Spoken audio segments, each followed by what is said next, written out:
తాకట్లో ఉన్న బంగారాన్ని విడిపించలేక వడ్డీల మీద వడ్డీలు కడుతూ ఇబ్బంది పడుతున్నారా? అయితే ఇప్పుడే సంప్రదించండి శివ గోల్డ్ కంపెనీ. మీ నమ్మకానికి మా హామీ శివ గోల్డ్ కంపెనీ. వైసీపీ హయాంలో టీటీడీకి లక్షల కిలోల కల్తీ నెయ్యి సరఫరా చేసిన ముఠా భారీగా స్థిరాస్తులు కొనుగోలు చేసింది. పోగేసిన అక్రమ సొత్తుతో రియల్ ఎస్టేట్ రంగంలో పెట్టుబడులు పెట్టినట్లు ఎన్ఫోర్స్మెంట్ డైరెక్టరేట్ నిగ్గు తేల్చింది. దాదాపు 45 కోట్ల విలువైన వాణిజ్య నివాస స్థలాలు కొనుగోలు చేయడమే కాకుండా భారీ భవనాల నిర్మాణం కూడా చేపట్టినట్లు ప్రాథమికంగా గుర్తించింది. ఏఆర్ డైరీ, వైష్ణవి డైరీ, మాల్గంగా డైరీల ముసుగులో టీటీడీకు కల్తీ నెయ్యి సరఫరా చేసిన బోలేబాబా డైరీ ప్రతినిధులు ఇతర నిందితులతో కలిసి భారీ ఎత్తున హవాలా లావాదేవీలు జరిపినట్లు ఈడీ నిర్ధారించింది. కల్తీ నెయ్యి సరఫరా ద్వారా కూడబెట్టిన అక్రమార్జనను పలు వ్యాపార సంస్థల ద్వారా మళ్లించి స్థిరాస్తి రంగంలో పెట్టుబడులుగా మార్చినట్లు తేల్చింది.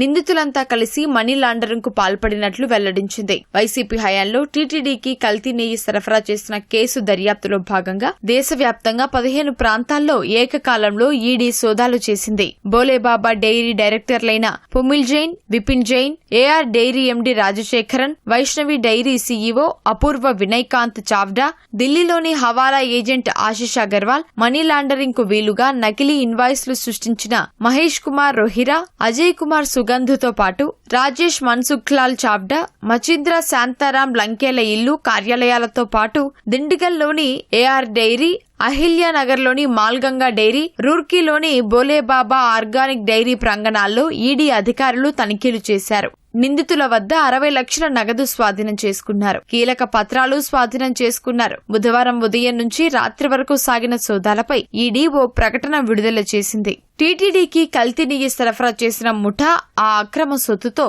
డెహ్రాడూన్లో అత్యంత ఖరీదైన ప్రాంతాల్లో 7 కోట్ల 80 లక్షలతో 3 వాణిజ్య స్థలాలు కొన్నట్లు ఈడీ గుర్తించింది. బోలేబాబా డైరెక్టర్ పొమిల్ జైన్ తన సంస్థ హర్ష్ ట్రేడింగ్ కంపెనీ ఖాతా నుంచి 1.18 కోట్లు మళ్లించుకుని ఆ సొత్తుతో భారీ భవనం నిర్మించినట్లు తేల్చింది. 1.36 కోట్లు 79.55 లక్షలతో మరో 2 ఆస్తులు, 3.41 కోట్లు వెచ్చించి పలుచోట్ల స్థిరాస్తులు సమకూర్చుకున్నట్లు గుర్తించింది. ఇవేగాక మరికొన్ని స్థిరాస్తులు కొన్నట్లు తేలడంతో ఆరా తీస్తోంది. పలు సంస్థల ఖాతాల నుంచి వేతనాల పేరిట కోట్లు తీసుకుని వాటితోనూ భారీగా ఆస్తులు కొన్నట్లు నిందితులు వారి అక్రమ సంపాదనను వేరే ఖాతాల్లోకి మళ్లించేందుకు బోగస్ కంపెనీల నెట్వర్క్, నకిలీ లావాదేవీల ఇన్వాయిస్లు సృష్టించినట్లు ఈడీ గుర్తించింది. పుమిల్ జైన్, విపిన్ జైన్ విజయవాడ, చెన్నై, హైదరాబాద్, గుజరాత్, ఢిల్లీ, గ్వాలియర్ తదితర ప్రాంతాల్లోని హవాలా ఏజెంట్ల ద్వారా మనీ రూటింగ్ చేసినట్లు ఈడీ తేల్చింది. బోలేబాబా డైరీ 2019-24 మధ్య